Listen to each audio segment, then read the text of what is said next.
శ్రీకాకుళం జిల్లా పాలకొండ అసెంబ్లీ నియోజకవర్గంలో CPM Janasena BSP మద్దతుతో సిపిఐ అభ్యర్థి డాక్టర్ దాడిచిల్క వీర గౌరీ శంకర్రావు బరిలో ఉన్నారు. ఆయన ఆదివాసీ.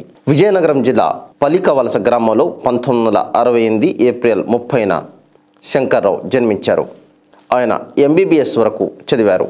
ఆ తర్వాత ఎనెస్థీషియాలజీలో స్పెషలైజేషన్ చేశారు. వైద్యుడిగా పేదలకు అందుబాటులో ఉన్నారు. ప్రజలకు సేవ చేయాలని తలంపుతో ఆయన టీడీపీలో చేరారు. ఎమ్మెల్సీగా కూడా నామినేట్ అయ్యారు. 1999లో పార్వతీపురం లోక్సభ స్థానంలో టీడీపీ అభ్యర్థిగా ఘన విజయం సాధించారు. కాంగ్రెస్ అభ్యర్థి వైరిచర్ల కిషోర్ చంద్రదేవ్పై ఆయన గెలిచారు. ఆ ఎన్నికల్లో డీవీజీ శంకర్రావుకు 3,04,000 ఓట్లు రాగా తన సమీప ప్రత్యర్థి కిషోర్ చంద్రదేవ్కు 2,90,000 పైచిలుకు ఓట్లు వచ్చాయి. 2004 వరకు శంకర్రావు ఎంపీగా కొనసాగారు. శ్రామికుల సంక్షేమ స్టాండింగ్ కమిటీకి ఎన్నికయ్యారు. ఆ తర్వాత ప్రత్యక్ష రాజకీయాలకు కొంతకాలం పాటు దూరమయ్యారు. అయితే నిత్యం ప్రజలతో సంబంధాలను కొనసాగిస్తూనే ఉన్నారు.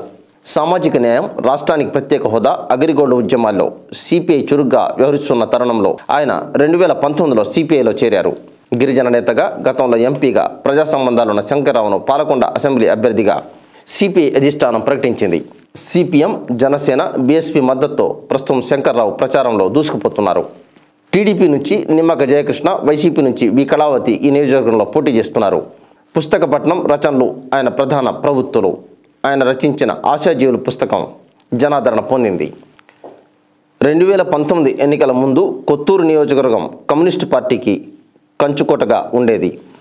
శ్రీకాకుళం జిల్లా పాలకొండ నియోజకవర్గంలోని భామిని, సీతంపేట, వీరఘట్ట మండలాలే కాక పాలకొండ మండలంలోని 11 పంచాయతీలతో 1962లో కొత్తూరు నియోజకవర్గం ఏర్పడింది. పునర్విభజనలో కొత్తూరును రద్దు చేయగా పాలకొండ నియోజకవర్గం ఏర్పడింది. సుమారు 47 ఏళ్ల పాటు కొత్తూరు నియోజకవర్గంలో కమ్యూనిస్టుల హవా కొనసాగింది. 1962లో జరిగిన ఎన్నికల్లో కాంగ్రెస్ అభ్యర్థి పోతుల గున్నయ్యపై సిపిఐ అభ్యర్థి బోడెపల్లి నరసింహులు పోటీపడగా 10,389 ఓట్లు వచ్చాయి. విజయం సాధించిన కాంగ్రెస్ అభ్యర్థి నరసింహులకు 11,033 ఓట్లు వచ్చాయి. అంటే కేవలం 644 ఓట్ల తేడాతో ఆనాటి ఎన్నికల్లో సిపిఐ అభ్యర్థి ఓటమి చెందారు. ఇక 1967 ఎన్నికల్లో కూడా గెలుపు అంచుల్లోనే కమ్యూనిస్ట్ అభ్యర్థి ఓడిపోయారు.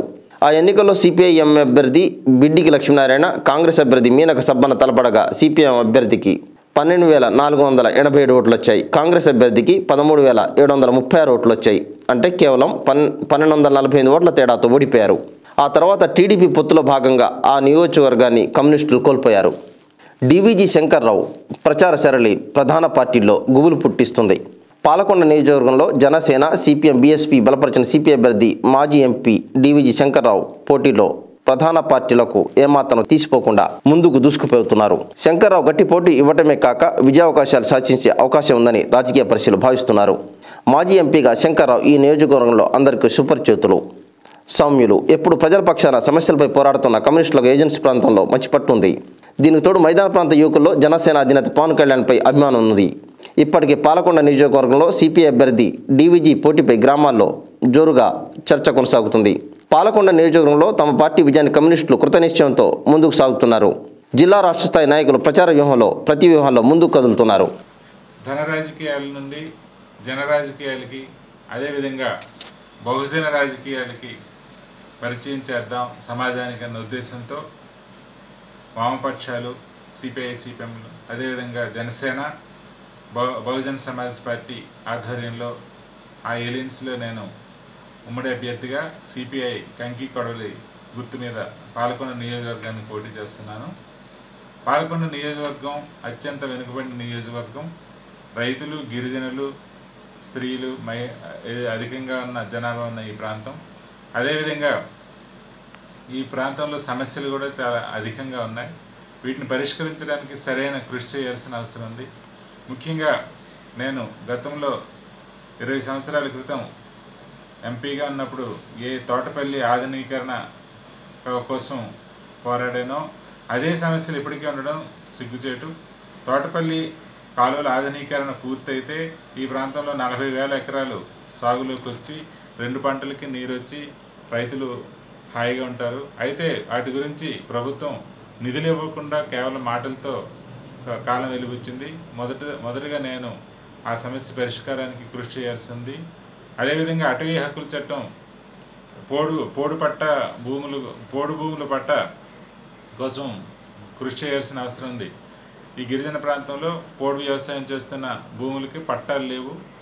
లేని కారణంతో నిర్వాసితులుగా మిగిలిపోతున్నారు గిరిజనులు. వాళ్ళ మీద నిరంతర ఒత్తిళ్లు, ఈ రకమైన కార్యక్రమాలు జరుగుతున్నాయి. అటవీ హక్కుల చట్టాన్ని మొన్న సుప్రీంకోర్టు తన జడ్జిమెంట్ ద్వారా ఇక్కడ ఈ రాష్ట్రంలో ఏవైతే 66,000 కేసుల్ని పరిష్కరించబడిన కేసుల్ని, అదేవిధంగా 66,000 మందిని అడవుల నుండి బయటికి పంపించే ప్రయత్నాలు జరిగాయో ఆ ప్రయత్నాలు ఈ ప్రభుత్వం నుండి సరైన ఒత్తిడి లేని కారణంగానే అలాంటి జడ్జిమెంట్ వచ్చింది.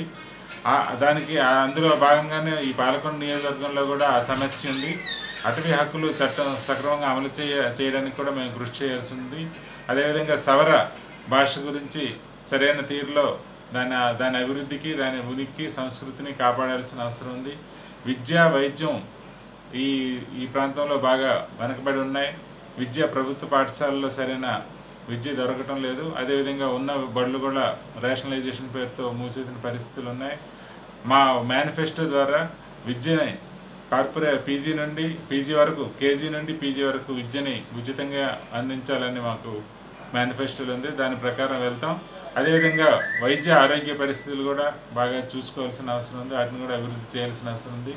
వీటితో పాటు ఉపాధి హామీ పథకం ఏదైతే పేదలకి కొంత భరోసా ఇస్తుందో ఆ ఉపాధి హామీ పథకాన్ని 200 రోజులు పని దినాలుగా మా మేనిఫెస్టో నిర్ణయించింది. దాని ప్రకారం ఈ ప్రాంత అభివృద్ధికి మేము కృషి చేస్తామని మేము ఈ సందర్భంగా మనవి చేస్తున్నాం.